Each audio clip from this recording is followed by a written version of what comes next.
Hello everyone. आज की कहानी है नफ़रत की ज्वालामुखी। कहानी अगर अच्छी लगे तो लाइक करें, शेयर करें और प्यार भरी कहानी चैनल को सब्सक्राइब करें। शांतनु बेटा, खेलने बाद में जाना, पहले अस्पताल में टिफ़िन देकर आओ। मेन गेट की ओर जाते हुए शांतनु को विभा ने बेडरूम में से आवाज़ दी। टिफ़िन तैयार है तो रुकता हूँ, नहीं तो मैं आधे घंटे में आकर ले जाता हूँ। शांतनु को खेलने जाने की जल्दी थी। तैयार है बेटा, अभी लेकर जाओ। तेज कदमों से चलती हुई विभा किचन की तरफ बढ़ी और टिफ़िन अपने 14 वर्षीय बेटे के हाथ में थमा दिया। अस्पताल में टिफ़िन देने का सिलसिला पिछले 10 दिनों से चला आ रहा है, क्योंकि वहां पर 57 वर्षीय विभा की सास सरोज देवी दाखिल है। कुछ दिन पहले ही वह अपने आश्रम के स्नान गृह में फिसलन की वजह से गिर पड़ी थी और उसके कूल्हे की हड्डी टूट गई थी। बहुत यातना से गुजर रही थी बेचारी। विभा के पति संजीव प्रतिदिन सुबह शाम माँ को देखने जाता और बेटा दोनों टाइम टिफिन पहुंचाता था और रात भर दादी के पास ही रहता था। अस्पताल घर के पिछवाड़े में होने के बावजूद विभा अभी तक सास को देखने नहीं गई थी। संजीव को इस व्यवहार से बेहद दुख पहुंचा था, लेकिन सब कुछ उसके वश के बाहर था। वह विभा के साथ जबरदस्ती करके घर में किसी प्रकार की कलह नहीं चाहता था। यही वजह है कि 11 वर्ष पहले संजीव के पिताजी की मृत्यु के पश्चात 4 बेडरूम और हॉल का फ्लैट होते हुए भी संजीव को अपनी मां को वृद्धा आश्रम में छोड़ना पड़ा, क्योंकि वह नहीं चाहता था कि सास बहू दो अजनबियों की तरह एक छत के नीचे रहे। घुटन भरी जिंदगी न तो संजीव जीना चाहता था और न ही सरोज देवी। हालांकि स्वयं सरोज देवी ने ही वृद्धाश्रम में रहने का फैसला किया था, लेकिन फिर भी घर छोड़ते वक्त उन्हें बेहद तकलीफ हुई थी। बेटे के पास कोई चारा नहीं था, क्योंकि सरोज देवी का घर नागपुर में था, जहां वह अपने पति के साथ रहती थी और उनका इकलौता बेटा रहता था मुंबई में। बेटे के लिए रोज रोज आना मुश्किल था, वह माँ को अकेले छोड़ नहीं सकता था। संजीव ने यही मुनासिब समझा कि माँ जो कह रही है वही ठीक है। उसने माँ को मुंबई के ही कोजी होम वृद्धाश्रम में भर्ती करवा दिया, जहाँ वह पिछले 11 वर्षों से रह रही है।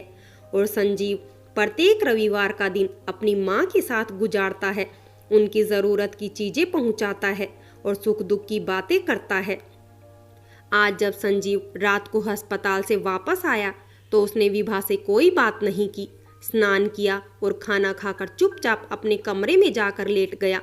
उसे इस बात की बेहद तकलीफ हो रही थी कि 11 दिन से माँ घर के पास वाले अस्पताल में है और उसकी पत्नी औपचारिकतावश भी उन्हें देखने नहीं गई।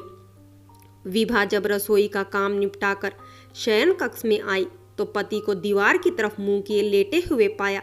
यह आज की ही बात नहीं है, यह तनाव पिछले 11 दिनों से घर में चल रहा है। विभा भी दूसरी दीवार की तरफ मुंह घुमाकर लेट गई। नींद तो जैसे पंख लगाकर उड़ गई थी। शादी के बाद के 5 वर्ष उसकी आंखों के आगे से गुजरने लगे। शादी होते ही सास ससुर की शिकायतें शुरू हो गई थी, हर छोटी बड़ी चीज को लेकर।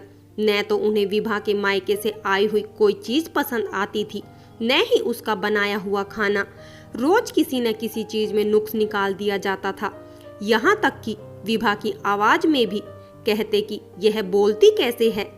विभा की आवाज बहुत ही बारीक थी और बच्चों जैसी सुनाई पड़ती थी। हालांकि यह सब किसी के वश की बात नहीं है, लेकिन सास ससुर को इस बात पर भी ऐतराज था। वे समझते थे कि विभा बनावटी आवाज बनाकर बात करती है। विभा की कोशिश रहती कि घर के सभी सदस्य खुश रहें, मगर ऐसा हो ना पाता।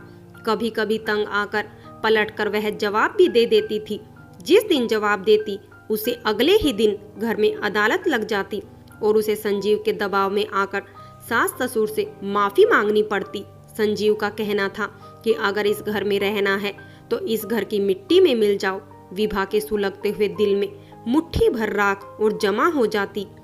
विभा के पिताजी के खून में प्लेटलेट्स काउंट कम हो गया था, उनकी बीमारी बढ़ती ही जा रही थी। उस दिन जब फोन आया कि पिताजी की तबीयत बहुत खराब है, जल्दी आ जाओ, तो विभा ने अपने सास ससुर से अपने पिताजी से मिलने शिमला जाने की इजाज़त मांगी। तो ससुर जी ने हंसते हुए कहा, बहू यह कौन सी नई बात है, उनकी तबीयत तो आए दिन खराब ही रहती है। पता नहीं क्या बीमारी है, बिस्तर पर एड़ियां रगड़कर मरने से अच्छा है मृत्यु एक ही झटके में आ जाए। विभा की सास सरोज देवी बोली थी। यह बात उन्होंने अपने बारे में कही होती तो बात और थी, मगर उन्होंने तो निशाना बनाया था विभा के पिताजी को। सुनकर विभा का दिमाग छन्ना उठा। उसने वक्र दृष्टि से दोनों को निहारा। सास ससुर दोनों स्तंभ रह गए। बैठक में बैठे संजीव ने भी सब सुना देखा था। किसी को भी जैसे काटो तो खून नहीं, कोई कुछ नहीं बोला। 2 दिन पश्चात विभा के पिता की मृत्यु हो गई। संजीव खुद विभा को लेकर शिमला गया, लेकिन तब तक सब कुछ खत्म हो चुका था। पिता की मृत्यु ने राख में दबे ज्वालामुखी को और तेज कर दिया था। विभा अब जिंदगी भर सास ससुर की शक्ल भी नहीं देखना चाहती थी। सुबह उठी तो विभा की आंखें रात भर नींद न आने की वजह से लाल थी। बेटा अस्पताल से आकर स्कूल के लिए तैयार होने लगा। विभा रसोई में चली गई। संजीव चुपचाप दाढ़ी बना रहा था। सभी के घर में मौजूद होते हुए भी एक चुप्पी व्याप्त थी। वक्त गुजरता गया। सरोज देवी के साथ हुई दुर्घटना को 8 महीने गुजर गए।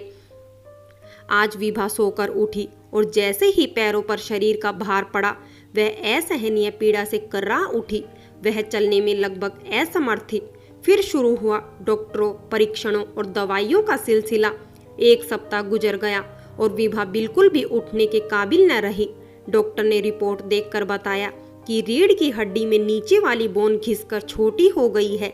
दवाइयाँ और कमर पर बांधने के लिए बेल्ट विभा को दे दी गई। पूरे दिन भाग भाग कर काम करने वाली विभा का सारा वक्त बिस्तर पर गुजरने लगा। संजीव प्रतिदिन सुबह खाना बनाता, अपना और बेटे का टिफिन भरता तथा विभा के लिए हॉटकेस में भरकर रख जाता। विभा पूरा दिन कुछ न कुछ सोचती रहती।